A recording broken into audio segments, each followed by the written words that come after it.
সাহাবী জারির ইবনে আব্দুল্লাহ বলেন, আমি নবীজির হাতে হাত রেখে 3 কাজের ব্যাপারে ওয়াদা করেছি, বাইআত গ্রহণ করেছি। কি কি কাজ তিনি বলেন? আলা ইকামিস সালাতি ওয়া ইতাইজ যাকাত। 1 নম্বর, আমি জীবনে কোনোদিন নামাজ কাজা করব না, বলেন সুবহানাল্লাহ। 2 নম্বর, ওয়া ইতাইজ যাকাত, আমি আমার জীবনে যাকাত দিতে অবহেলা করব না। 3 নম্বর, ওয়ান নুসহি লিকুল্লি মুসলিমিন, আমি জীবনে প্রত্যেকটা মানুষের ভালো কামনা করব, কোনো মানুষের ক্ষতি করব না। তাহলে কয়টা কাজের ব্যাপারে নবীজির হাতে হাত রেখে তিনি ওয়াদা এবং বায়াত গ্রহণ করলেন? কয় কাজের উপর? 1 নম্বর, আমি জীবনে কোনো দিন নামাজ ছাড়ব না, নামাজ কাজা করব না। 2 নম্বর, তিনি বললেন আমার জীবনে আমি কোনো দিন যাকাত আদায়ে অবহেলা করব না। 3 নম্বর, তিনি বললেন আমি মানুষের কল্যাণ কামনা করব, আমার জীবনে কোনো মানুষের বিন্দুমাত্র ক্ষতি করব না। 3টা কাজে তিনি নবীজির সাথে ওয়াদাবদ্ধ হইলেন। তাহলে এবার প্রথম থেকে আসেন। কোরআন বলে একে অপরকে সহযোগিতা করো ভালো কাজে। 2 নম্বর, একে অপরকে সহযোগিতা করার নামই হলো ইসলাম। 3 নম্বর, সাহাবায়ে কেরাম তিনি নবীজির হাতে হাত রেখে বায়াত গ্রহণ করেছেন, অন্যের ক্ষতি করবে না, বরং অন্যকে দ্বীনি কাজে সহযোগিতা করবে, কল্যাণ কামনা করবে। 4 নম্বর কথা, মানুষকে সহযোগিতা করলে আমার আপনার কি লাভ? নবীজি বলেন, মুসলিম শরীফের 2699 নম্বর হাদিসের বর্ণনা, 2699 নম্বর হাদিসের বর্ণনা। عن أبي هريرة رضي الله تعالى عنهم أنه قال, আবু হুরায়রা থেকে বর্ণিত, قال رسول الله صلى الله عليه وسلم, নবীজি সাল্লাল্লাহু আলাইহি ওয়াসাল্লাম বর্ণনা করেন, والله في عون العبد ما كان العبد في عون أخيه। নবীজি বলেন, একজন মানুষ যতক্ষণ পর্যন্ত অন্য মানুষকে সহযোগিতা করতে থাকে, ওই সাহায্যকারী ব্যক্তিকে স্বয়ং আল্লাহ ততক্ষণ পর্যন্ত সহযোগিতা করতে থাকে। আমি আপনি বান্দারে সহযোগিতা করব, আমাকে আপনাকে সহযোগিতা করবেন কে? আল্লাহ। তাহলে ভূমিকাতে আমরা 4টা কথা জানলাম। আমরা সমাজের মধ্যে যত পাড়া প্রতিবেশী আছি, আমরা পারলে একজন আরেকজনের উপকার করব, কোনোদিন কেউ কারো ক্ষতি করব না, ইনশাআল্লাহ। রাজি আছি ইনশাআল্লাহ? আল্লাহ আমাদের সবাইরে তৌফিক দান করেন, বলেন আমিন। ঐতিহাসিক শোলাকিয়া যুব সমাজ ও এলাকাবাসীর উদ্যোগে আয়োজিত আজকের এই ওয়াজ ও দোয়া মাহফিলের উপস্থিত সম্মানিত সভাপতি, বুখারী শরীফের 5304 নম্বর হাদিস আপনাদের সামনে পাঠ করেছি। আল্লাহ বলেন, তোমরা একে অপরকে ভালো কাজে সহযোগিতা করো, গুনাহের কাজে সহযোগিতা করিও না। ভালো কাজে একে অপরকে সহযোগিতা করিও, গুনার কাজে সহযোগিতা করো না। এরপরে আল্লাহ বলেন, ওয়াত্তাকুল্লাহ, তোমরা সবাই আল্লাহকে ভয় করবা। বলেন, আমরা ভয় করব কাকে? এরপরে আল্লাহ বলেন, ইন্নাল্লাহা শাদীদুল ইকাব,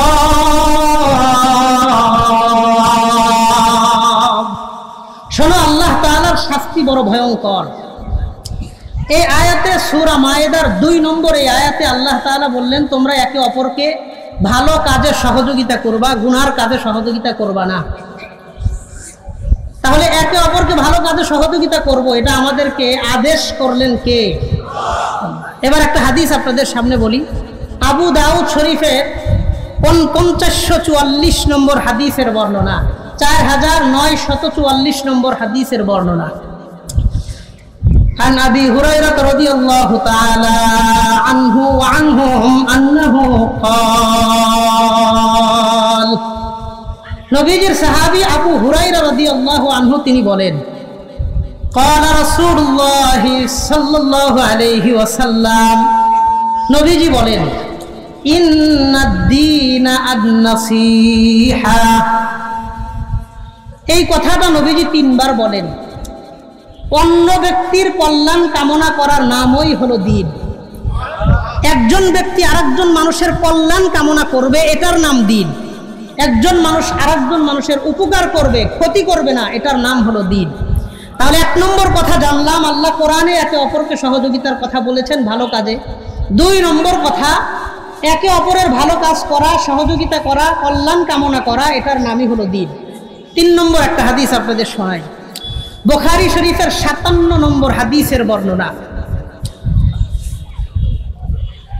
এই হাদিসের মধ্যে নবীজির সাহাবী বলেন, عن جرير بن عبد الله رضي الله تعالى عنه وعنهم أنه قال, নবীজির বিখ্যাত সাহাবী জারির ইবনে আব্দুল্লাহ রাদিয়াল্লাহু আনহু তিনি বলেন, বায়াতু রাসূলুল্লাহ সাল্লাল্লাহু আলাইহি ওয়াসাল্লাম, আমি আল্লাহর নবীর হাতে হাত রেখে 3 কাজের ব্যাপারে ওয়াদা করেছি। বলেন কয় কাজের ব্যাপারে? এবার একটা হাদিস আপনাদের শোনাই। নবীজি সাল্লাল্লাহু আলাইহি ওয়াসাল্লাম বিদায় হজের ভাষণের মধ্যে 100 লক্ষ সাহাবায়ে কেরামদেরকে হাদিসটা বলে গেছেন। নবীজি সাল্লাল্লাহু আলাইহি ওয়াসাল্লাম বলেন, মুসলিম শরীফের 6434 নম্বর হাদিসের বর্ণনা, 6434 নম্বর হাদিস, 6434 নম্বর হাদিসের বর্ণনা, 6434 নম্বর হাদিস।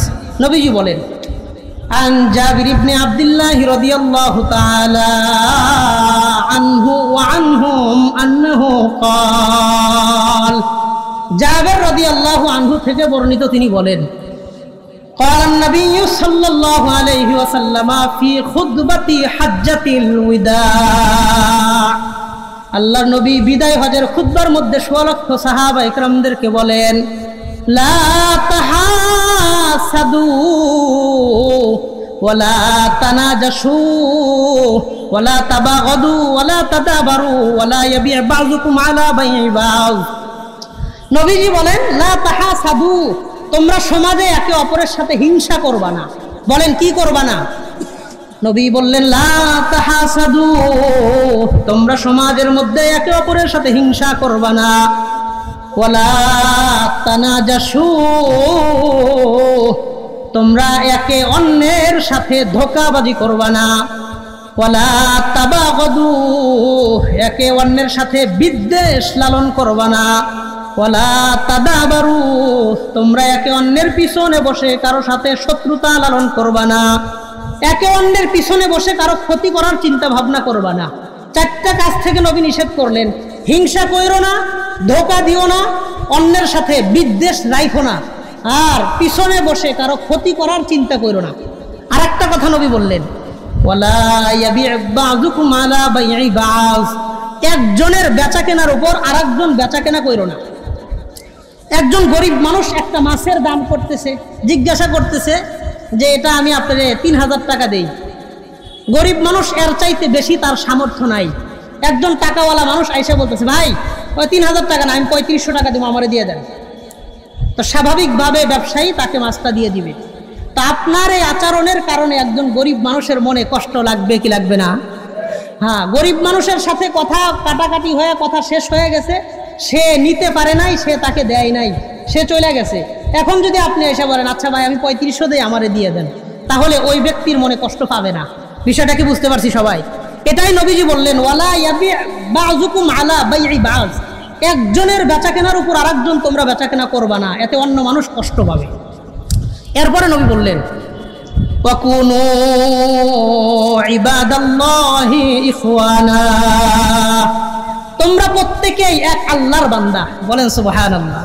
ওয়াকুনু ইবাদাল্লাহি ইখওয়ানা, তোমরা প্রত্যেকে এক আল্লাহর বান্দা হিসেবে, ভাই ভাই হিসেবে বসবাস করবা।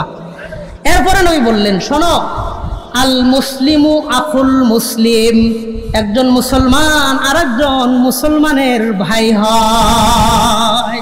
একজন মুসলমান আরেকজন মুসলমানের কি হয়? আল মুসলিমু আখুল মুসলিম, একজন মুসলমান আরেকজন মুসলমানের ভাই হয়। লা ইয়াজলিমুহু ওয়ালা ইয়াহতিরুহু ওয়ালা ইয়াখযুলুহু, একজন মুসলমান আরেকজন মুসলমানকে কোনোভাবে অন্যায় করবে না, কারো প্রতি জুলুম করবে না। ওয়ালা ইয়াহতিরুহু, কেউ কাউকে তুচ্ছতাচ্ছিল্য করবে না। ওয়ালা ইয়াখযুলুহু, কেউ কাউকে অপমান করবে না। 1 নম্বর, কেউ কারো প্রতি অন্যায় করবা না। 2 নম্বর, কেউ কাউকে অপমান করবা না। 3 নম্বর, কেউ কাউকে তুচ্ছ তাচ্ছিল্য করবা না। নবী সাল্লাল্লাহু আলাইহি ওয়াসাল্লাম এর পরে বলেন, শোনো, বিহাসবি মিনাশ শাররি আন ইয়াহকিরা আখাহুল মুসলিমা, কোন মানুষ মন্দ হওয়ার জন্য এটাই যথেষ্ট, সে আরেক ব্যক্তিকে মন্দ ধারণা করবে। একজন মানুষকে কেউ মন্দ বলবে, এই ব্যক্তি খারাপ হওয়ার জন্য এটাই যথেষ্ট। এরপরে নবী বললেন, শোনো, কুল্লুল মুসলিমি আলাল মুসলিমি হারাম মালুহু ওয়া দামুহু ওয়া ইরজুহু, একজন মুসলমান থেকে আরেকজন মুসলমানের 3টা জিনিস হারাম। তোমরা একজন মুসলমান আরেকজন মুসলমানের 3 জিনিসের কখনো ক্ষতি করবা না। 1 নম্বর, দামুহু, তার জানের ক্ষতি করবা না। 2 নম্বর, ওয়া মালুহু, তার সম্পত্তির কোনো ক্ষতি করবা না। 3 নম্বর, ওয়া ইরজুহু, তোমরা তার সম্মানের ক্ষতি করবা না। আল্লাহ আমাদের সবাইকে এই হাদিসের উপর আমল করবার তৌফিক দান করেন, বলেন আমিন। নবীজি সাল্লাল্লাহু আলাইহি ওয়াসাল্লাম বেশ কিছু বিষয় এখানে আমাদেরকে জানাইলেন। তোমরা এক মুসলমান হয়ে আরেক মুসলমানের জানের ক্ষতি করবা না, সম্পত্তির ক্ষতি করবা না, সম্মানের ক্ষতি করবা না। আল্লাহ আমাদের বুঝবার তৌফিক দান করেন, বলেন আমিন। এক ব্যক্তি রিকশাওয়ালা, মনে করেন রিকশাওয়ালা আপনার কাছ থেকে অল্প করে টাকা হাওলাত নিছে। হঠাৎ করে একদিন চাষতালে 10-15 জন মানুষের সামনে তার সাথে আপনার দেখা। 10-15 জন মানুষের সামনে ডাক দিয়ে বললেন, কিরে আব্দুর রহিম, আমার টাকাটা দেস না, যে টাকাটা তো দিলি না। 1 নম্বর, আপনি টাকাটা তার কাছে আলাদাভাবে চাইতে পারতেন, অসুবিধা নাই, কিন্তু 10 জন মানুষের কাছে আপনি টাকাটা চাইলেন, অথবা তাকে এমন কথা বললেন, সে লজ্জিত অনুভব করলো, লজ্জা পাইল। এইভাবে টাকা চাওয়া হোক অথবা অন্য কোনো ব্যাপারে অন্যকে লজ্জা দেওয়া আমার আপনার উচিত না। বিষয়টা বুঝতে পারছি তো? সে হোক রিক্সা চালক, হোক ভ্যান চালক, হোক সিএনজি চালক, প্রত্যেকটা মানুষের একটা আত্মমর্যাদা, ব্যক্তিত্ব এবং সম্মান আছে না নাই? আল্লাহ আমাদের বুঝবার তৌফিক দান করেন, বলেন আমিন। আমরা সমাজের মধ্যে একে অপরের সাথে ভ্রাতৃত্বের বন্ধন নিয়ে আমাদের সুন্দরভাবে সমাজটা গঠন করতে চাই, রাজি আছি ইনশাআল্লাহ। কেউ কারো ক্ষতি করবো না, মনে বিদ্বেষ রাখবো না, হিংসা রাখবো না। আপনার সাথে 15-16 বছর 17 বছর কে কি আচরণ করছে, কে কিভাবে কষ্ট দিছে, কে কিভাবে হয়রানি করছে, আপনার নামে কয়টা মামলা দিছে, তার ব্যবসায়িক ক্ষতি করছে, তার সামাজিক স্ট্যাটাসের ক্ষতি করছে, এই সব কিছুর প্রতিশোধ পরায়ণ না হয়ে দিল থেকে মাফ করে দেওয়ার চেষ্টা করব, রাজি আছি ইনশাআল্লাহ। আল্লাহ আমাদেরকে মুসলমান ভাইয়ের ক্ষতি করা থেকে আমাদের প্রত্যেককে হেফাজত করেন, বলেন আমিন। তা আমাদের সমাজটাকে আরো সুন্দরভাবে গঠন করার জন্য খুব সংক্ষিপ্ত আকারে আমি 10টা পয়েন্টে কথা বলবো, যেটাকে আপনারা শিরোনাম দিতে পারেন মানব সেবা, সমাজ সেবা। 1 নম্বর, ওয়ালায়াতুল ইয়াতীম। আমাদের সমাজে বহু মানুষ, বহু ছোট ছোট বাচ্চা যাদের মা বাবা অথবা শুধু বাবা দুনিয়া থেকে বিদায় নিয়েছে, এই ইয়াতীম বাচ্চাদেরকে লালন পালন করা ইসলামে বহু গুণে এর সব আল্লাহ তাআলা কোরআনে কারিমের মধ্যে উল্লেখ করেন। আর দেখা যায় আমাদের সমাজের মধ্যে ইয়াতীম শ্রেণীর শিশুরা সবার হাতেই কিছুটা অবহেলার শিকার হয়, তাদেরকে কেউ তেমন মূল্যায়ন করে না। বাবা মারা গেছে, বোন তার এক সন্তান নিয়ে বাপের বাড়িতে চলে আসে, তো ভাইয়েরা বোনকেও ভালো করে দেখতে পারে না, বোনের যে সন্তান আছে ইয়াতীম, ওর সাথেও ভালো আচরণ করে না, আছে না নাই?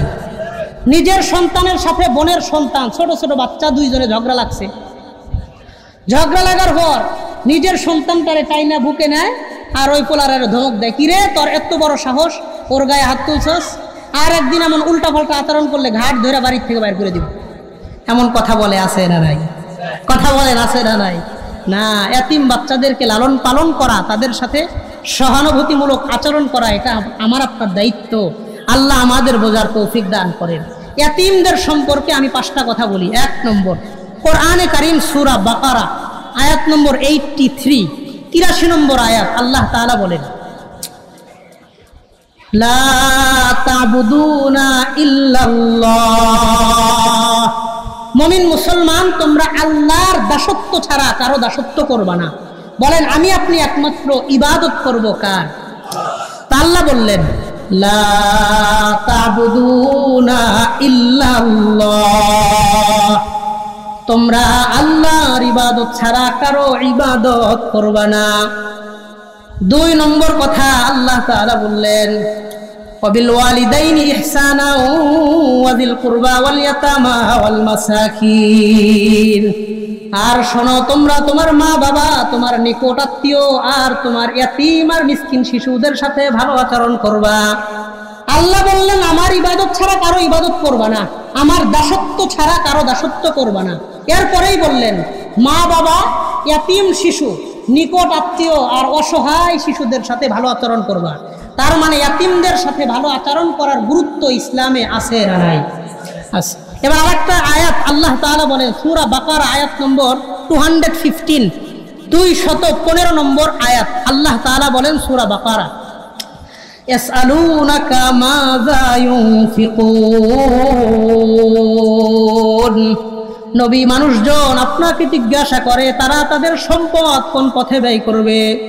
কুল মা আনফাকতুম মিন খায়রিন ফালিল ওয়ালিদাইন ওয়াল আকরাবিন ওয়াল ইয়াতামা ওয়াল মাসাকিন ওয়া ইবনিস সাবিল।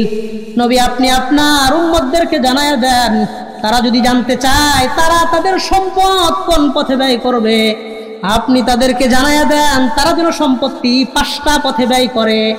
1 নম্বর ফালিল ওয়ালিদাইন, তারা যেন তাদের সম্পত্তি তাদের মা বাবার পিছনে ব্যয় করে। 2 নম্বর ওয়াল আকরাবিন, নিকট আত্মীয় স্বজনদেরকে যেন তারা দান করে। 3 নম্বর ওয়াল ইয়াতামা, ইয়াতীম শিশুদেরকে যেন তারা দান করে। 4 নম্বর ওয়াল মাসাকিন, সমাজের মধ্যে দরিদ্র মানুষদেরকে যেন তারা দান করে। 5 নম্বর ওয়াবনিস সাবিল, মুসাফিরদেরকে যেন তারা দান করে। এই 5টা শ্রেণীর মধ্যে আল্লাহ তাআলা 3 নম্বরে জানাইলেন ইয়াতীম শিশুদেরকে যেন তারা দান করে। তার মানে ইয়াতীম শিশুদের পিছনে সম্পদ খরচ করার গুরুত্ব ইসলামে আছে না নাই? এবার আরেকটা আয়াত সূরা নিসা 10 নম্বর আয়াত আল্লাহ তাআলা বলেন ইন্নাল্লাযীনা ইয়াকুলুনা আমওয়ালাল ইয়াতামা যুলমা। যেই সমস্ত মানুষ ইয়াতীমের মাল আত্মসাৎ করে অন্যায়ভাবে, বলেন বৈধভাবে না অন্যায়ভাবে? আল্লাহ বলেন ইন্নাল্লাযীনা ইয়াকুলুনা আমওয়ালাল ইয়াতামা যুলমা, যারা ইয়াতীমের মাল আত্মসাৎ করে অবৈধভাবে জুলুম করে, ইন্নামা ইয়াকুলুনা ফি বুতুনিহিম নারা, কেমন যেন তারা তাদের পেটের মধ্যে আগুন ঢুকাইলো, বলেন নাউজুবিল্লাহ।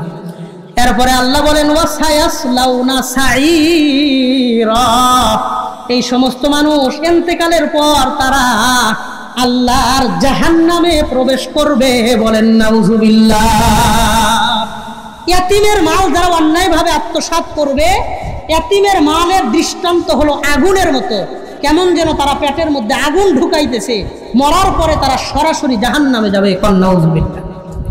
ওই যেমন একটা উদাহরণ দেই, সহজে বুঝবেন। বাবা মারা গেছে 2 বছর আগে, 3 ভাই, বড় ভাইয়ের 1 সন্তান, 1 মেয়ে, 1 ছেলে 1 মেয়ে, 2 সন্তান রেখে বাবা মারা গেছে। বাবার 2 বছর পরে বড় ভাই মারা গেছে। এখন বড় ভাইয়ের যে 2 সন্তান আছে, এই 2 সন্তান বাবার সম্পত্তি হিসেবে সম্পত্তি পাবে কি পাবে না? কথা বলেন, পাবে কি পাবে না? অবশ্যই পাবে। এখন যখন বাবা মারা গেছে, বাবা মারা যাওয়ার 2 বছর পর্যন্ত সম্পত্তি ভাগ করে নাই, বড় ভাই যখন মারা গেছে বাকি রয়েছে 2 ভাই, 2 ভাইয়ের সম্পত্তিগুলা বন্টন করে নিয়ে নিছে। আর যে 2 ভাতিজা আছে ইয়াতীম, ওদেরকে কোনো রকম 9-6 বুঝ দিয়া অল্প সম্পত্তি দিয়া বাকি সম্পত্তি নিজেরা মাইরা দেয়, আছে না নাই? আর যদি ভাবির বয়স একটু কম থাকে তাইলে বলে যে এখন তো ভাইও মারা গেছে, আপনি সন্তান নিয়ে মায়ের বাড়ি চলে যান। শ্বশুর বাড়িতে এতটা অযত্নে তাদেরকে রাখে যে এই বাড়িতে থাকার মতন আর কোনো পরিবেশ থাকে না। পরবর্তীতে বাবার বাড়িতে চলে যায়। বাবার বাড়িতে চলে গেলে ইয়াতীমদের সন্তান অন্য ভাইয়েরা সিস্টেমে নিজেদের ভাগে সব রেজিস্ট্রি করে নেয়, আছে না নাই? আছে। তো মনে রাখবেন, ইয়াতীমের সম্পত্তি আগুন। ইয়াতীমের সম্পত্তি, বলেন কি? ইয়াতীমের সম্পত্তি কি? সবাই কোন, ইয়াতীমের সম্পত্তি কি? যে ইয়াতীমের সম্পত্তি খাবে তার পেটের মধ্যে জাহান্নামের আগুন ঢুকাবে। আল্লাহ বলেন ওয়াসায়াসলাউনা, শায়েখ যারা আছেন, সিন যখন ফেলে মুজারের শুরুতে আসে, এটা তাকিদের অর্থ দেয়, এবং আন করিব এর অর্থ দেয়। তার মানে এই লোকটার মরতে দেরি, আল্লাহর জাহান্নামে যাইতে দেরি হবে না। বলেন নাউজুবিল্লাহ। হুজুর আমার তরজমা ঠিক আছে? ওয়াসায়াসলাউনা সাইরা, এর অর্থ হলো সে মরতে দেরি, আল্লাহর জাহান্নামে যাইতে দেরি হবে না। কোন নাউজুবিল্লাহ। এই জন্য আমাদের সমাজে এতিম সন্তানরা বাবার হক বুঝে পাইল কিনা এটা সুনিশ্চিত করা আমার আপনার দায়িত্ব। আল্লাহ আমাদের বুঝবার তৌফিক দান করেন, এবং সব সময় চিন্তা করবেন আপনার দ্বারা অন্যের সম্পত্তি যেন অবৈধভাবে ভক্ষণ করা না হয়। আল্লাহ আমাদের হেফাজত করেন, বলেন আমিন। অন্যের সম্পত্তি নিজের সম্পত্তির মধ্যে মিক্স করবেন, আপনার পরিবারে কোনোদিন সুখ আর শান্তি আসবে না। এই জন্য বোনদের সম্পত্তি, ফুফুদের সম্পত্তি, ভাতিজাদের সম্পত্তি, চাচাতো ভাই চাচাদের সম্পত্তি, তাদেরকে দিলেন কিনা নিজের সাথে হিসাব কিতাব করবেন। রাজি আছেন ইনশাআল্লাহ? আর দেখবেন অধিকাংশ মানুষ সমাজের মধ্যে তাদের ফুফুদের সাথে সম্পর্ক খুব বেশি ভালো না, কিন্তু যারা খালাম্মা আছে, খালা আছে, খালাদের সাথে তাদের সম্পর্ক ভালো। কারণ কি? ফুফুদেরকে দিতে হয়, খালাদেরকে দিতে হয় না। কথা কন? ফুফুদের সাথে সম্পর্ক ভালো না, যায় না, বছরের পর বছর ফুফুর বাড়ি যায় না, কারণ গেলেই তো আবার বাবার সম্পত্তি পাইব তো ফুফুরা। কিন্তু খালার সাথে সম্পর্ক খুব ভালো, খালা আসলে ধুমধাম আয়োজন করে, সব কিছু করে। খালা তো ভাইদের সাথে নিয়মিত যোগাযোগ, ফুফা তো ভাইদের সাথে যোগাযোগ নাই, কারণ খালার বাড়ি থেকে আনা যায়, ফুফুর বাড়ি থেকে আনে না, বরং দিতে হয়। আল্লাহ আমাদের বুঝবার তৌফিক দান করেন, বলেন আমিন। ইয়াতিমদের ব্যাপারে তিনটা কথা বললাম। 1 নম্বর, ইয়াতিমদেরকে আল্লাহ বলেছেন আমার ইবাদত করবা, আমার ব্যতীত অন্য কারো ইবাদত করবা না, এবং ইয়াতিমদের প্রতি খেয়াল রাখবা। 2 নম্বর, আল্লাহ বলেছেন 5 শ্রেণীর মানুষকে দান করবা। 1 নম্বর, মা বাবা দান করবা মানে তাদের পিছনে সম্পত্তি খরচ করবা, ব্যয় করবা। মা বাবা, নিকট আত্মীয়, ইয়াতিম, মিসকিন এবং মুসাফির, 5 শ্রেণীর কথা আমাদেরকে জানায় দিয়েছেন কে? আল্লাহ। আর 3 নম্বর কথা, ইয়াতিমদের সম্পত্তি হলো আগুন। এই কথাটা আবার বলেন, ইয়াতিমদের সম্পত্তি কি? আগুন। যে ব্যক্তি ইয়াতিমের সম্পত্তি অন্যায়ভাবে আত্মসাৎ করবে সে মরতে দেরি, আল্লাহর জাহান্নামে যাইতে দেরি না। বলেন নাউজুবিল্লাহ। এবার আরেকটা কথা, বুখারী শরীফ হাদিস নাম্বার 5304 নম্বর, 5304 নম্বর হাদিসের বর্ণনা। নবীজি বলেন, عن أبي هريرة رضي الله تعالى عنه وعنهم أنه قال, আবু হুরায়রা বলেন রাসূলুল্লাহ সাল্লাল্লাহু আলাইহি ওয়াসাল্লাম বলেছেন, আনা ওয়াকাফিলুল ইয়াতীম ফিল জান্নাতি হাকাযা ওয়া আশারা বিইসবাইহি সাব্বাবাতি ওয়াল উসতা ওয়া ফাররাকা বাইনাহুমা শাইআ।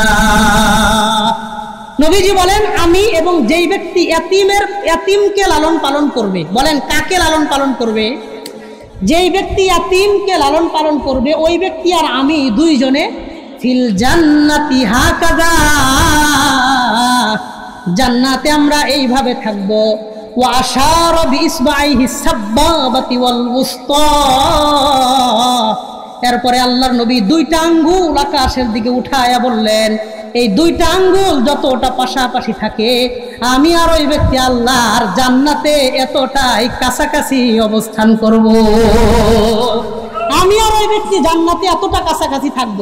এরপরে নবী বলেন, ওয়া ফাররাকা বাইনাহুমা শাইআ ওয়া ফি রিওয়ায়াতিন ওয়া ফাররাজা বাইনাহুমা শাইআ।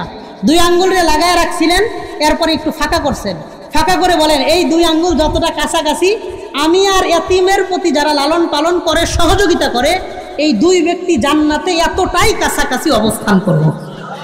আমি আপনি নবীজির সাথে জান্নাতে থাকতে চাই কি চাই না? কথা কন, চাই কি চাই না? হ্যাঁ, আর একটা হাদিস আপনাদের শোনাই, মুসনাদে আহমদ 1905 নম্বর হাদিসের বর্ণনা, 1905। নবীজি সাল্লাল্লাহু আলাইহি ওয়াসাল্লাম বলেন, عن أبي موسى الأشعري رضي الله تعالى عنه وعنهم أنه قال, আবু মুসা আশআরী রাদিয়াল্লাহু আনহু তিনি বলেন, قال رسول الله صلى الله عليه وسلم, রাসূলুল্লাহ সাল্লাল্লাহু আলাইহি ওয়াসাল্লাম বলেন, মান যাম্মা ইয়াতীমান বাইনা আবাওয়াইনি মুসলিমাইনি ইলা তাআমিহি ওয়া শারাবি, যেই ব্যক্তি মা বাবা হারা কোনো সন্তানকে, যেই ব্যক্তি মা বাবা হারা কোনো সন্তানকে নিজেদের খাবারের সাথে সংযুক্ত করে নিবে, হাত্তা ইয়াস্তাগনিয়া আনহু, বালেগ হওয়ার আগ পর্যন্ত। যেই ব্যক্তি একটা ইয়াতিম বাচ্চাকে খানা দানা করাবে বালেগ হওয়ার আগ পর্যন্ত, প্রাপ্ত বয়স্ক হওয়ার আগ পর্যন্ত। তো নবীজি বলেন ওয়াজাবাত লাহুল জান্নাতু আলবাত্তাতা, ওই ব্যক্তির জন্য আল্লাহর জান্নাত সুনিশ্চিত হয়ে যায়। ওই ব্যক্তির জন্য আল্লাহর জান্নাত, ওয়াজাবাত লাহুল জান্নাতু আলবাত্তাতা, আলবাত্তাতা মানে সুনিশ্চিত, চূড়ান্ত। ওই ব্যক্তির জন্য আল্লাহর জান্নাতের ফায়সালা চূড়ান্ত হয়ে যায়, বলেন সুবহানাল্লাহ। এই জন্য আমরা ইয়াতিম সন্তান যারা সমাজে আছে, যাদের বাবা মারা গেছে, মা মারা গেছে, এদের প্রতি আমরা সদয় দৃষ্টি দেওয়ার চেষ্টা করব। রাজি আছেন ইনশাআল্লাহ? কোন রাজি আছেন ইনশাআল্লাহ? কি ফজিলত! নবীজি সাল্লাল্লাহু আলাইহি ওয়াসাল্লাম বলেন, বুখারী শরীফের বর্ণনা 5353, মানে 355353, 5353 নম্বর হাদিসের বর্ণনা। قال رسول الله صلى الله عليه وسلم, রাসূলুল্লাহ সাল্লাল্লাহু আলাইহি ওয়াসাল্লাম বলেন, আস-সাঈ আলাল আরমালাতি ওয়াল মিসকিন কাল মুজাহিদ ফি সাবিলিল্লাহ আবিল কাইমিল লাইলা আস-সাইমিন নাহারা। নবীজি বলেন আস-সাঈ আলাল আরমালাতি ওয়াল মিসকিন, যে সমস্ত মানুষ বিধবা নারী আর একজন অসহায় মানুষকে খাবার খাওয়ানোর ব্যাপারে চেষ্টা করে। আপনি চেষ্টা করলেন একজন অসহায় মানুষকে খাবার দিবেন, অথবা একজন বিধবা নারীকে একবেলা খাওয়াইবেন। এই চেষ্টার জন্য যে ব্যক্তি ফিকির করে, আস-সাঈ, কষ্ট করে, নবী বলেন কাল মুজাহিদ ফি সাবিলিল্লাহ, ওই ব্যক্তি আল্লাহর রাস্তায় জিহাদ করলে যেমন সওয়াব হইতো, এই গরিব আর বিধবা নারীকে একবেলা খাওয়ানোর কারণে আল্লাহ তার আমল নামায় জিহাদের সব লিপিবদ্ধ করে দেয়। এরপরে নবীজি বলেন আবিল কাইমিল লাইলা আস-সাইমিন নাহার, সারা রাত দাঁড়িয়ে দাঁড়িয়ে তাহাজ্জুদ করলে যেমন সওয়াব হইতো, আবিস সাইমিন নাহার, সারা দিন রোজা রাখলে যেমন সওয়াব হইতো, সারা রাত তাহাজ্জুদ, সারা দিন রোজা, এই পরিমাণ সওয়াব আল্লাহ এই ব্যক্তিরা আমল নামায় দান করে দেন। সারা রাত তাহাজ্জুদ, আবিস সাইমিন নাহারা, সারা দিন রোজা রাখলে যেমন সওয়াব, এই বিধবা নারী আর এতিমদেরকে যারা খানা খাওয়ানোর জন্য চেষ্টা করে, তাদের আমল নামায় আল্লাহ সম পরিমাণ সওয়াব লিপিবদ্ধ করে দেন। তাহলে 1 নম্বর কথা, এতিমদের লালন পালন করব। 2 নম্বর, বিধবা যাদের স্বামী মারা গেছে তাদেরকে আমরা সহযোগিতা করার চেষ্টা করব, আল্লাহ আমাদের তৌফিক দান করেন। 3 নম্বর কথা, আমরা ক্ষুধার্ত অথবা দরিদ্র, ক্ষুধার্ত অথবা দরিদ্র, লোকটা আসলেই দরিদ্র এটা হইতে পারে, অথবা লোকটা ক্ষুধার্ত, লোকটা গরিব না কিন্তু হঠাৎ টাকা পয়সা মানিব্যাগ সব হারায় গেছে, এখন পেটে খুব ক্ষুধা, পেটে খুব ক্ষুধা। লোকটা স্বাবলম্বী কিন্তু পেটে ক্ষুধা, এমনটা হইতে পারে কি পারে না?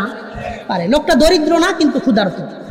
তো ক্ষুধার্ত অথবা দরিদ্র মানুষদেরকে খাবার খাওয়ানো, এটা খুব গুরুত্বপূর্ণ আমল। ক্ষুধার্ত মানুষকে খাবার খাওয়ানোর চেষ্টা করা অনেক ভালো আমল। কি পরিমাণ ভালো আমল, আমি কোরআনের 2 জায়গা থেকে কয়েকটা আয়াত আপনাদেরকে শোনাবো ইনশাআল্লাহ, বড় ভাই আসার আগ পর্যন্ত। 1 নম্বর সূরা বালাদ 7 থেকে 17, 10টা আয়াত আল্লাহ তাআলা বলেন, একটু খেয়াল করে শুনবেন। একজন ক্ষুধার্ত মানুষকে খাওয়ানো কতটা সওয়াবের কাজ হতে পারে আল্লাহ তাআলা বলেন। সূরা বালাদ 7 থেকে 17 নম্বর আয়াত, আল্লাহ বলেন আয়াহসাবু আল্লাম ইয়ারাহু আহাদ, মানুষ কি মনে করে তারে কেউ দেখে না? বলেন আমাকে আপনাকে একজন দেখেন সর্বদাই, তিনি কে? তো আল্লাহ বললেন আয়াহসাবু আল্লাম ইয়ারাহু আহাদ, মানুষ কি মনে করে তারে কেউ দেখে না?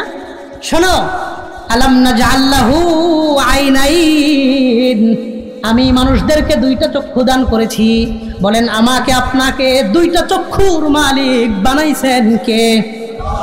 এরপরে আল্লাহ বলেন ওয়ালিসানা ওয়া শাফাতাইন, আমি মানুষদেরকে 1টা জিহ্বা এবং 2টা ঠোঁট দান করেছি। আমাদের জিহ্বা কয়টা? ঠোঁট কয়টা?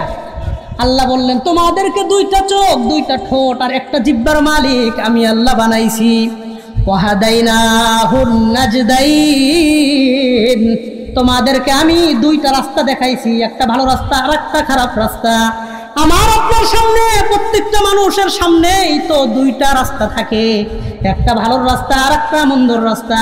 আল্লাহ বলেন দুইটা রাস্তাই তোমাদের সামনে আমি উন্মুক্ত করে দিলাম।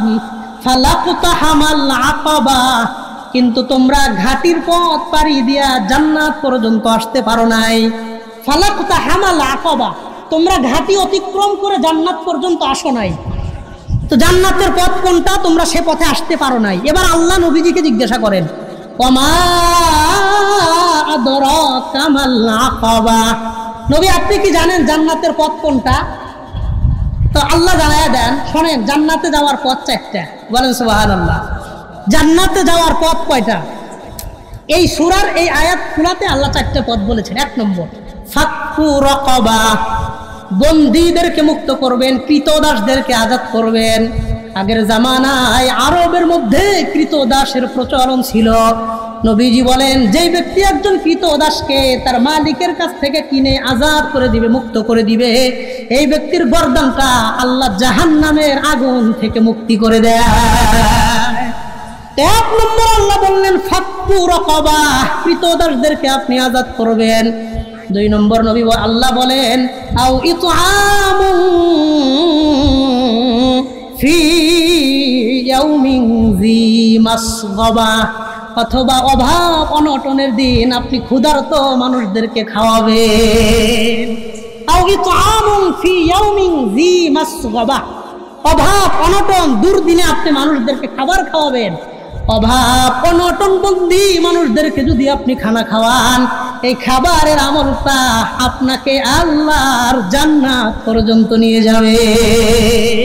তিন নম্বর বলেন ইয়াতীমান যা মাকরাবা, নিজের নিকট আত্মীয় স্বজনদের মধ্যে যারা ইয়াতীম তাদেরকে খেয়াল রাখবেন। চার নম্বর আও মিসকিনান যা মাতরাবা, অথবা অসহায় নিঃস্ব দরিদ্র মানুষদের প্রতি খেয়াল রাখবেন।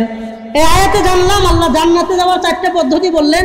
এক নম্বর, এর মধ্যে একটা বললেন ইতআমুন ফি ইয়াউমিন যী মাসগাবা, অভাব অনটনের দিনে মানুষকে খাওয়াইবেন। অভাবের মধ্যে ক্ষুধার্ত মানুষকে খাওয়াইলে, ইখলাসের সাথে খাওয়াইলে এই ব্যক্তিকে আল্লাহ জান্নাতের ফয়সালা করে দেয়। এটার প্রমাণ আরেকটা আয়াত থেকে আমি আপনাদের শোনাই। সূরা মুদ্দাসসির 42 থেকে 45 তিনটা আয়াতে আল্লাহ তাআলা বলেন ফি জান্নাতি ইয়াতাসাআলুনা আনিল মুজরিমিন, কিয়ামতের দিন জান্নাতে যারা যাবে তারা জাহান্নামীদেরকে প্রশ্ন করবে। যারা জান্নাতে যাবে তারা জাহান্নামীদের ওলা মানুষদেরকে জিজ্ঞাসা করবে। জান্নাতীরা জাহান্নামীদেরকে জিজ্ঞাসা করে বলবে মা সালাকাকুম ফি সাকার, কিরে ভাই তোমরা জাহান্নামে গেলা কেন? কোন জিনিস তোমাদেরকে জাহান্নামে নিয়েছে? প্রশ্নটা বুঝতে পারছেন তো সবাই? জান্নাতীরা জাহান্নামী ওলাদেরকে ডেকে জিজ্ঞাসা করবেন তোমরা জাহান্নামে কেন, কি কারণে তোমরা জাহান্নামে গেছো? তো তারা বলবে আমরা চারটে কারণে জাহান্নামে আসছি। বলেন কয়টা? এক নম্বর বলবে ক্বালু লাম নাকু মিনাল মুসাল্লিন, এক নম্বর জবাব দিয়ে বলবে ভাই আমরা দুনিয়াতে থাকতে নামাজ পড়তাম না। কি পড়তাম না? এক নম্বর জবাব দিয়ে বলবে ক্বালু লাম নাকু মিনাল মুসাল্লিন, আমরা দুনিয়াতে নামাজের ব্যাপারে পাবন্দি করি নাই, হেলাই খেলাই সময় নষ্ট করেছি, অবহেলা করে মসজিদ গুলাতে যাই নাই। আজানের শব্দ আসছে কানে, আবার ইকামতের শব্দ কানে আসছে, দোকানে বসে থাকছি, হোটেলে বসে থাকছি, ব্যবসায়ী প্রতিষ্ঠানে বসে থাকছি, মসজিদের কেরাতটা কানে আসছে, তারপরেও মসজিদে যায় না। এমন মানুষ এই শহর এলাকার মধ্যে আছে না নাই? আল্লাহ আমাদের সবাইকে পাঁচ ওয়াক্ত নামাজি, পরহেজগার, দিনদার, মুত্তাকি হিসাবে কবুল করে নেন। বলেন আমিন। আল্লাহ আমাদেরকে নামাজি বানায় দেন। বলেন আমিন। তো জাহান্নামে যাওয়ার চারটা কারণ বলবে। এক নম্বর বলবে আমরা দুনিয়াতে থাকতে নামাজ পড়ি নাই। দুই নম্বর বলবে ওয়ালাম নাকু নুতইমুল মিসকিন, আমরা দুনিয়াতে থাকতে মিসকিন মানুষদেরকে খাবার দেই নাই। সমাজে দেখবেন বহু মানুষ হাজার হাজার টাকার খাবার নষ্ট করে কিন্তু গরিব মানুষকে দেয় না। ছাদের উপরে বালতির মধ্যে নিয়ে নষ্ট করে আসে, এক সপ্তাহ খাওয়ান পরে নিয়ে ডাস্টবিনে ফালায়, দেয় না। হোটেল ব্যবসায়ী যারা আছেন এই কিশোরগঞ্জের কি বলে শহীদি মসজিদের আশেপাশে যতগুলো রেস্টুরেন্ট আছে, অনেক রেস্টুরেন্ট ভালো থাকতে পারে, আবার অনেক রেস্টুরেন্টওয়ালারা এমন আছে খাবার বাঁচলে 10টা 11টার মধ্যে এই ওয়েস্ট খাবারগুলো, বাইচা যাওয়া খাবারগুলো নিয়ে ডাস্টবিনে ফালাইয়া দেয় কিন্তু গরিব মানুষকে দেয় না। আমি নিজে জিজ্ঞাসা করেছি, আমি মোহাম্মদপুর জুমা পড়াই, তো মোহাম্মদপুরের আগে হলো গাবতলি এক হোটেলে আমি প্রত্যেক সপ্তাহে নাস্তা করি সকালে শুক্রবারে। তা আমি দেখতেছি রাত্রের খাবারটা তারা সকালবেলা নিয়ে ফেলাই দিতেছে। তা আমি তারা জিজ্ঞাসা করলাম, সাইদ ভাই, লোকটার নাম সাইদ ভাই আপনি খাবারগুলো নষ্ট করেন কেন? আপনি তো রাত্রে চাইলে গরিব মিসকিনদেরকে দিয়ে দিতে পারেন, অথবা ফ্রিজে রাখতে পারেন, সকালেও তো দিয়ে দিতে পারেন। বা হুজুর দেওয়া যাবে না। বললাম কেন? হুজুর দেওয়া যাবে না। তা আমি একটু জোর দিয়ে বললাম কেন দেন না? আজকে দিলে তো কালকেও আসবে। বলেন নাউজুবিল্লাহ। আল্লাহ আপনাকে যেদিন সুযোগ দিবেন সেদিন আপনি দিবেন, যেদিন আল্লাহ আপনাকে সুযোগ দেন নাই বা আপনার কাছে খাবার দেওয়ার মতন নাই আপনি দিবেন না। তাই বইলা কি একদিন দেওয়া দিলে আর একদিন আসবে, সেই জন্য কি বন্ধ করাটা উচিত হবে? আল্লাহ আমাদের বোঝার তৌফিক দান করেন, বলেন আমিন। এটা করবেন না। আপনি সবের নিয়তে খাবার যেটা নষ্ট করবেন, নষ্ট করেন না। গরিব অসহায় মানুষদেরকে দেন, খাবার নষ্ট করেন না। কারণ যারা জাহান্নামে যাবে তারা 4 কারণে জাহান্নামে যাবে। 1 নম্বর, ক্বালু লাম নাকু মিনাল মুসাল্লিন, দুনিয়াতে আমরা নামাজ পড়ি নাই। 2 নম্বর, ওয়ালাম নাকু নুতইমুল মিসকিন, দুনিয়াতে আমরা অসহায় মানুষদের খাবার দেই নাই। খাবার না দেওয়ার কারণে আল্লাহ আজকে আমাদেরকে জাহান্নামে রাখছে। 3 নম্বর, তারা বলবে ওয়াকুন্না নাকুযু মাআল খাইজিন, আমরা দুনিয়াতে মানুষদের সাথে অনর্থক বসে আড্ডা দিতাম। কিভাবে আড্ডা দিতাম? ওয়াকুন্না নাকুযু মাআল খাইজিন, আমরা দুনিয়াতে মানুষদের সাথে বিনা কারণে অযথা অনর্থক তাসতালের সামনে বৈশা ঘন্টার পর ঘন্টা আড্ডা চালাইতে থাকে। এমন মানুষ এই এলাকার মধ্যেও আছে না নাই? আল্লাহ আমাদের সবাইকে সহি বুঝ দান করেন, বলেন আমিন। 4 নম্বর কথা, তারা বলবে ওয়াকুন্না নুকাজ্জিবু বিয়াউমিদ্দিন, আর আমরা আখিরাতকে অস্বীকার করতাম। আলেম ওলামা ইকরাম ওয়াইজিন দাইগণ নানান রকমের কথা আমাদেরকে শোনাইতেন। আমরা বলতাম এগুলা মোল্লা মৌলবীরা বলবে, আমাদের সাথে এইগুলোর কোনো বেশি লেনদেন নাই। এই কথা বলে আখিরাত সম্পর্কে উদাস হয়ে থাকতাম। দুনিয়া দুনিয়া দুনিয়া দুনিয়া করতে করতে আখিরাত সম্পর্কে ফিকির করার টাইম ছিল না। এই জন্য দেখবেন অনেক অটোওয়ালা, যারা অটো ভ্যান চালায়, অটো রিক্সা চালায়, যদি জিজ্ঞাসা করা হয় ভাই নামাজটা পড়েন না, হুজুর আমি ভ্যান চালাই, আমার কি আর নামাজ পড়ার সময় হয়? আমি হুজুর 4 দোকানদারি করি, আমার কি আর নামাজ পড়ার মতন সময় আছে? এরকম কথা বলে উত্তর দেয় এমন মানুষ আছে না নাই? আল্লাহ আমাদের বুঝবার তৌফিক দান করেন, বলেন আমিন। তাহলে তারা একটা জানতে পারলাম, ক্ষুধার্ত মানুষকে খাবার না দেওয়ার কারণে মানুষ জাহান্নামে যাবে। তাহলে আমরা অনেক সময় আমরা ছোটবেলাতেও দেখতাম যে মানুষ শুধু স্পেসিফিকলি গরিবদেরকে দাওয়াত দিত, যে আজকে আমার বাড়িতে 10 জন ফকির খাওয়াবো, এরকম ভাবে স্পেশালি তাদের জন্য আয়োজন করতেন, শুধু গরিবদেরকে দাওয়াত দিতেন। আর এখন বর্তমান সমাজের চিত্র হয়েছে এমন, কোনো এলাকায় গরিব মানুষদেরকে কেউ দাওয়াত দেয় না। যিনি চেয়ারম্যান, যিনি মেম্বার, কমিশনার, কাউন্সিলর, ওই সমস্ত মানুষদেরকে দাওয়াত দেয়, ভিআইপি ভাবে দাওয়াত দেয়, গরিবদেরকে আশেপাশেও যাইতে দেয় না। বিয়ার অনুষ্ঠানের মধ্যে কার্ড সিস্টেম করে, গেটের সামনে যাইবেন, কমিউনিটি সেন্টারের কাছে যাইবেন, ওখানে একজন অপরিচিত মানুষ দাঁড়ায়, পরিচিত কেউ দাঁড়ায় না। কারণ যদি গরিব মানুষ একজন আসে, আমি যদি তার চেহারা চিনি আর যদি যাইতে না দেই তাহলে তো বিষয়টা খারাপ দেখা যায়। তো আগে থেকে আমি টেকনিক অবলম্বন করলাম, একজন অপরিচিত মানুষকে কমিউনিটি সেন্টারের সামনে দাঁড় করায়, আর গেলে বলে please sir show me your card, sir please আপনার কার্ডটা একটু দেখান। আপনি কার্ড দেখাইবেন, আপনারা যাইতে দিবে। গরিবের কার্ডও নাই, গরিবের পেটে খাওয়ানো নাই। 2 বালতি 3 বালতি 3 ড্রাম 5 ড্রাম খাবার, রোস্ট, গরুর গোশত, বিভিন্ন রকমের সালাদ, বিভিন্ন রকমের তরকারি, সব ওগুলোর মধ্যে ঢাইলা ফালাইয়া দিবে, তারপরে গরিব মানুষ নিতে চাইলেও তাদেরকে দেয় না। সে যদি কয় খাবার নষ্ট আমরা নিয়ে যাই, কয় না নেওয়া যাবে না। কেন? তাইলে কমিউনিটি সেন্টারের বদনাম হবে, তারা বলবে উই আর নট স্মার্ট, আমরা স্মার্ট না, আমাদের এখানে গরিব মানুষও আসে, এখানে ভদ্রলোকের পরিবেশ নাই। কর নাউজুবিল্লাহ। আবার দেখবেন অনেক শিক্ষিত এলাকার মধ্যে লেখে ভিক্ষুক মুক্ত এলাকা। কথা কন, তার মানে এই এলাকায় ভিক্ষুক আসাও নিষেধ, ভিক্ষুকদেরকে দান করাও নিষেধ, ভিক্ষা করাও নিষেধ। আল্লাহ আমাদের বুঝবার তৌফিক দান করেন। আপনার টাকা যদি গরিবের পেটে না যায়, আপনার টাকার মধ্যে যদি গরিবের হক না থাকে, আল্লাহর কসম এই সম্পত্তি আপনাকে আল্লাহর জাহান্নামে নিয়ে যাইতে পারে। বলেন নাউজুবিল্লাহ। এই জন্য আমার সাথে একবার অনেকগুলো আয়াত হাদিস আপনাদেরকে বললাম, সামনে আরো বলবো ইনশাআল্লাহ। বাকি আমি অনুরোধ করব, সপ্তাহে পারেন অথবা না পারেন মাসে একদিন একজন গরিব, একজন বিধবা অথবা একজন ইয়াতিম, এই 3 শ্রেণীর কোনো একজন মানুষকে মাসে একদিন হইলেও ডাউল ভাত অথবা আলু ভর্তা দিয়ে ভাত হইলেও খাওয়াবো ইনশাআল্লাহ। রাজি আছেন ইনশাআল্লাহ? আপনি বাড়িতে আইনা না খাওয়ান, আপনি টাকা দিয়ে দিবেন, শুক্রবারে যে কোনো এক মাসে একদিন ভাই আপনি এই টাকাটা দিয়ে কিছু খাইয়া নিয়েন। এই কথা বলতে পারবো তো ইনশাআল্লাহ? আপনি প্রত্যেক দিন সুযোগ হয় না, প্রত্যেক সপ্তাহে সুযোগ হয় না, প্রত্যেক মাসে সুযোগ হয় না, এর অর্থ এই না যে আপনার জীবনে একদিনও সুযোগ হবে না। কথা বুঝতে পারছি তো ইনশাআল্লাহ? মাসে একদিন, এই বছর থেকে আগামী বছর মাহফিল পর্যন্ত 12 মাস হবে। আগামী বছর জানুয়ারিতে মাহফিল হবে ইনশাআল্লাহ। এবং আমি আরিফ বিন হাবিব ভাইয়ের সাথে কথা বলবো, ভাইয়ের সাথে কথা বলে ইনশাআল্লাহ আরিফ বিন হাবিব ভাইও আগামী জানুয়ারিতে এখানে আসবেন ইনশাআল্লাহ। বলেন আলহামদুলিল্লাহ। এবং আমরা আসবো ইনশাআল্লাহ, বয়ান করবো। এই 12 মাস হবে বা 13-14 মাস যাই হোক না কেন, প্রত্যেক মাসে আমরা একজন গরিব মানুষকে এক বেলা ভাত খাওয়াবো। একজন গরিব মানুষ, ইয়াতিম মানুষ, বিধবা মানুষকে এক বেলা আমরা খাওয়ানোর চেষ্টা করব। রাজি আছি ইনশাআল্লাহ? কে কে রাজি আছি এই ব্যাপারে একটু আল্লাহরে হাতটা দেখায় যান, একটু বেশি করে হাত উঠান ইনশাআল্লাহ। আল্লাহ হাত নামায়েন না। আল্লাহ এই মুসলমান ভাইরা আমার সাথে হাত উঠাইছে, আল্লাহ আপনি প্রত্যেকের হালাল ইনকামের মধ্যে ভরপুর বরকত দান করেন। বলেন আমিন।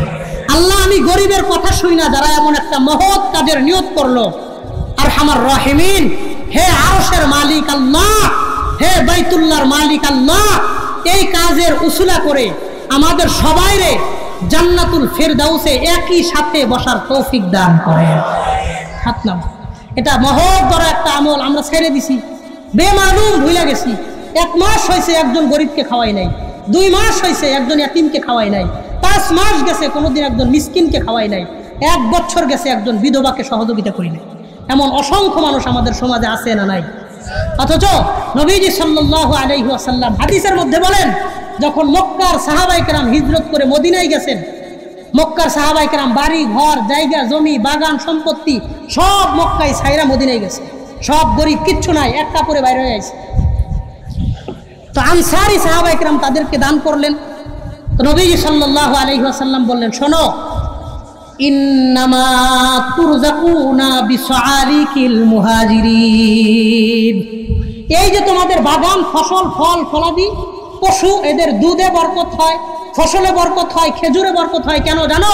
কারণ তোমরা গরিবদেরকে দান করো, মুহাজির গরিব সাহাবী তাদেরকে তোমরা খাওয়াইতেছো, এই জন্য আল্লাহ তোমাদের ফসলি জমিনে বরকত দিতেছেন। বলেন সুবহানাল্লাহ। গরিবদেরকে খাওয়াইলে ফসলে বরকত হয়, নবীর কথা। আর আমি আপনাদেরকে একটা উদাহরণ দিয়ে বুঝাই। আগে আপনাদের একটা লাউ গাছে যেই পরিমাণ লাউ হইতো, এখন আর এলাকার লাউ গাছে সেই পরিমাণ লাউ হয় না।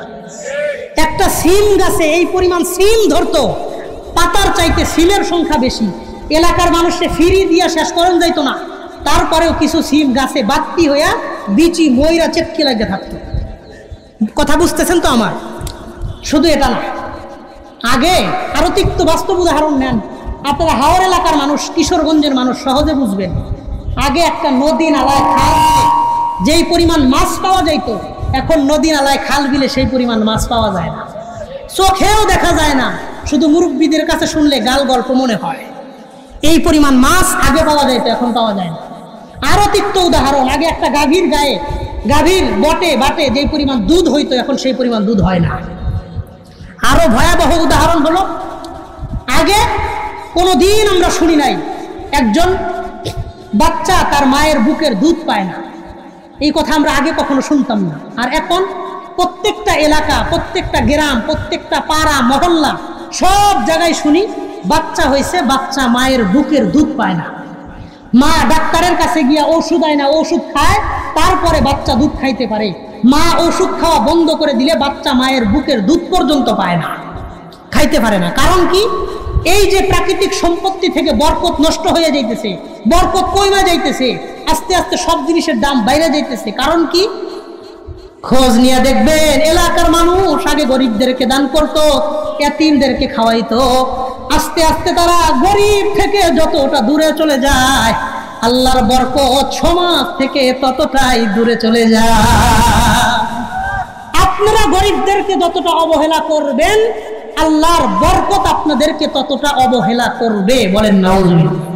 এই জন্য প্রত্যেক মাসে একবার একজন ফকিরকে, একজন ইয়াতিমকে, একজন বিধবাকে আমরা খাওয়াবো ইনশাআল্লাহ। মনে থাকবেন ইনশাআল্লাহ। আমার সাথে কিশোরগঞ্জে আমি বেশ ভালো পরিমাণে আসি, যদি কখনো দেখা হয় বলবেন, হাত ধরে বলবেন, হুজুর আপনার কাছে শোনার পরে আমি মাসে একদিন একজন ফকিরকে খাওয়ানোর চেষ্টা করি, নিজে পারি অথবা টাকা দিয়ে বলি কিছু খাইয়া নিয়েন, আমি চেষ্টা করি। এরকম ভাবে আমার সাক্ষী বানাইবেন, যেন হাসরের মাঠে আমি গুনাহগার হইলেও আপনার জন্য যেন সাক্ষী দিতে পারি। রাজি আছেন ইনশাআল্লাহ? আল্লাহ সবার আগে আমাকে, এরপরে আমাদের সবাইরে তৌফিক দান করেন। বলেন আমিন। 1 নম্বর ইয়াতিমদেরকে আমরা লালন পালন করব, 2 নম্বর বিধবাদেরকে সহযোগিতা করব, 3 নম্বর ক্ষুধার্ত ব্যক্তিকে আমরা খাওয়াবো, 4 নম্বর কথা অসুস্থ মানুষকে আমরা দেখতে যাব। সমাজের মধ্যে কেউ অসুস্থ হইলে আমরা তারে দেখতে যাওয়ার চেষ্টা করব, এতে অনেক ফজিলত। কি পরিমাণ ফজিলত? 2টা হাদিস থেকে খুব সংক্ষেপে আসি, কারণ ভাই আসার সময় হয়ে যাইতেছে। তিরমিজি শরীফের 2737 নম্বর হাদিস, 2737 নম্বর হাদিসের বর্ণনা। عن أبي هريرة رضي الله تعالى عنه وعنهم أنه قال আবু হুরায়রা রাদিয়াল্লাহু আনহু বলেন, قال رسول الله صلى الله عليه وسلم, আল্লাহর নবী বলেন, লিল মুমিনি আলাল মুমিনি সিত্তু খিসাল, একজন মুমিন আর একজন মুমিনের উপর 6টা অধিকার আছে।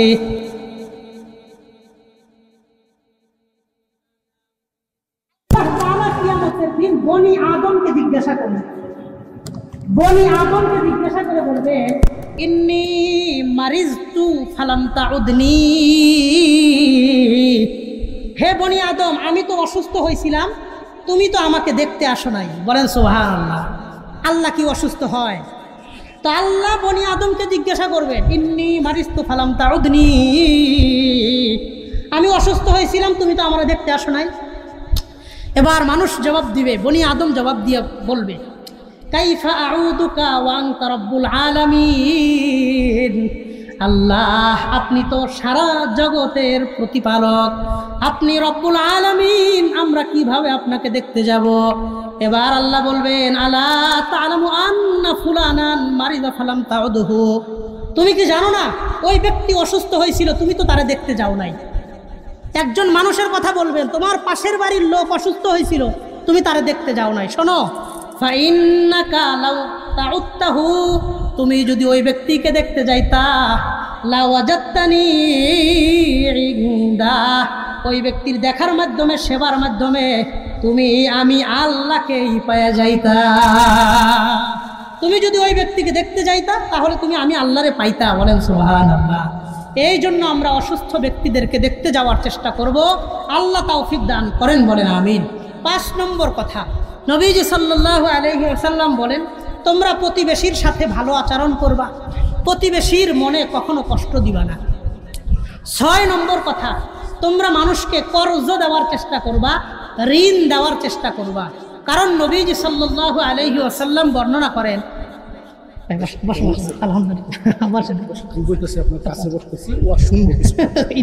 সবাই কম, আমি এখনই ছেড়ে দিচ্ছি। 6 নম্বর কথা, আমরা মানুষকে কষ্টের সময় ঋণ দিব। কারণ নবীজি সাল্লাল্লাহু আলাইহি ওয়াসাল্লাম বলেন, ভালো করে শোনেন, মা মিন মুসলিমিন ইয়ুকরিজু মুসলিমান করজান মাররাতাইন, কোনো একজন মুসলমান যদি আরেকজন মুসলমানকে 2 বার কর্জ দেয়, কয়বার?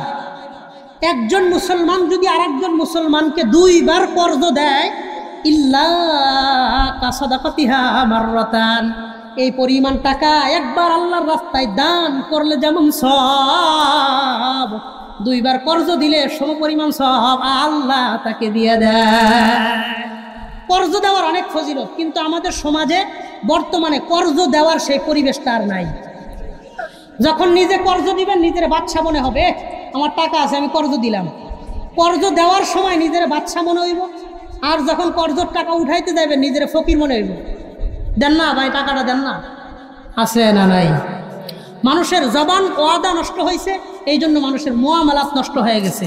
আল্লাহ আমাদের বোঝার তৌফিক দান করেন, বলেন আমিন। 7 নম্বর কথা, মানুষের মধ্যে ত্রাণ বিতরণ করা, এদের দ্বারা সামাজিক বন্ধন তৈরি হয়। 8 নম্বর কথা, শরণার্থী যারা আছে তাদেরকে আশ্রয় দেওয়া, শরণার্থীদেরকে সহযোগিতা করা। ইরহামু মান ফিল আরদি ইয়ারহামুকুম মান ফিস সামা, তোমরা দুনিয়ার মুসিবতগ্রস্ত মানুষদের প্রতি দয়া করো, তোমাদের উপর আল্লাহ দয়া করবেন, বলেন সুবহানাল্লাহ। 9 নম্বর কথা, আমরা মানুষকে রক্ত দান করব। কেউ যদি মানুষ বিপদে পড়ে, অসুস্থ হয়, রক্ত দিবেন, অনেক বড় ফজিলতের কাজ। ফুকাহায়ে কেরাম এই মাসালাকে জায়েজ বলেছেন এবং একটা আয়াত দিয়ে তারা দলিল পেশ করেন, ওমান আহইয়াহা ফাকান্নামা আহইয়ান নাসা জামিআ, যেই ব্যক্তি কোনো একজন মানুষকে জীবন বাঁচাইতে সহযোগিতা করবে, আল্লাহ বলেন কেমন যেন সে বিশ্বের সমস্ত মানুষকে নতুন জীবন দান করবে। এই জন্য আমরা এটা চেষ্টা করব। 10 নম্বর, সামাজিক উন্নয়নমূলক কাজের চেষ্টা করব। মোট 10টা কথা বললাম, মানব সেবা, সমাজ সেবা সম্পর্কে 10টা কথা বললাম। 1 নম্বর, ইয়াতিমদের সাথে কঠোর আচরণ করবেন না, ইয়াতিমদের সাথে ভালো আচরণ করবেন। 2 নম্বর, মানুষকে আমরা বিধবাদেরকে সহযোগিতা করব। 3 নম্বর, ক্ষুধার্ত মানুষকে খাবার খাওয়ানোর চেষ্টা করব। 4 নম্বর, মানুষ অসুস্থ হইলে তাকে দেখতে যাব। 5 নম্বর, প্রতিবেশীর সাথে ভালো আচরণ করব। 6 নম্বর, বিপদগ্রস্ত মানুষকে ঋণ দিয়া সহযোগিতা করব। 7 নম্বর, বিপদগ্রস্ত মানুষের মধ্যে ত্রাণ বিতরণ করব, যেটা ঋণ না, ত্রাণ, অর্থাৎ বিপদ থেকে উদ্ধার কাজে মানুষকে সহযোগিতা করব। 8 নম্বর, শরণার্থীদেরকে আমরা আশ্রয় দিব, সহযোগিতা করব। 9 নম্বর, মানুষকে রক্ত দিব। 10 নম্বর কথা, সমাজের উন্নয়ন এবং কল্যাণমূলক কাজ করব। মানুষকে পেরেশানি করব না, মানুষকে ক্ষতি করার চেষ্টা করব না। সে আমার ক্ষতি করছে আমি মাফ করে দিব, মানুষের নামে মিথ্যা মামলা হামলা দিয়া মানুষকে পেরেশান করব না। রাজি আছি ইনশাআল্লাহ। আল্লাহ যেই কথাগুলো বলেছি, বিশেষ করে একটা আমল দিয়েছি, মাসে একবার, অন্তত মাসে একবার, সপ্তাহে না পারেন মাসে একবার একজন গরিব মানুষকে পেট ভরে খাওয়াইবেন। বিশ্বাস, ওই গরিব ব্যক্তি যদি আপনার জন্য হাত তুলে দোয়া করে, ওই গরিবের দোয়া আল্লাহ কোনো দিন ফিরাইয়া দিবে না ইনশাআল্লাহ। যে কথাগুলো বলেছি, আল্লাহ তাআলা সবার আগে আমি গুনাহগারের আমলের তৌফিক দান করেন, এরপরে আল্লাহ আমাদের সবাইয়ের আমলের তৌফিক দান করেন।